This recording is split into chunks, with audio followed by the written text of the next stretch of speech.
અમદાવાદની ખ્યાતિ હોસ્પિટલ હાલમાં ચર્ચાનો વિષય બની રહી છે, જેમાં 19 લોકોને એન્જિયોગ્રાફી કરી દેવામાં આવી હતી, જેમાંથી 2 લોકોના મૃત્યુ થયા અને 5 લોકોની હાલત ગંભીર હતી।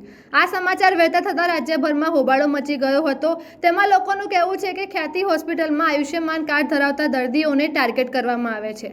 તેમને અલગ અલગ જગ્યાએ બોલાવી અલગ અલગ બીમારી કહીને દર્દીઓને અમદાવાદ હોસ્પિટલ લાવે છે અને પછી અંધારામાં રાખીને તેમની એન્જિયોગ્રાફી કરી દેવામાં આવે છે। આ બધું ફક્ત ને ફક્ત સરકારના આયુષ્યમાન કાર્ડના પૈસા લેવા માટે થાય છે।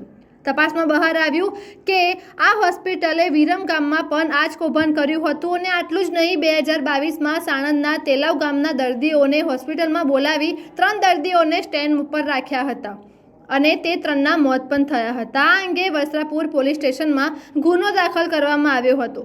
સવાલ એ થાય છે કે સરકારી યોજનાનો આવી રીતે આટલી ગંભીર રીતે ઉપયોગ કરવામાં આવે છે અને આવી ઘટના બને છે તો પણ હોસ્પિટલ વિરુદ્ધ કોઈ પણ કાર્યવાહી કેમ હાથ ધરવામાં આવતી નથી। ગામજનોને અંધારામાં રાખે છે, હોસ્પિટલમાં લઈ જાય છે અને પછી લાખો રૂપિયા પડાવે છે। હાલમાં આરોગ્ય તંત્રએ દર્દીઓને ન્યાય આપવાની વાત કરી છે। આશા રાખીએ કે બીજી બધી ઘટનાઓની જેમ આ ઘટના ફક્ત કાગળ પર ના રહી જાય।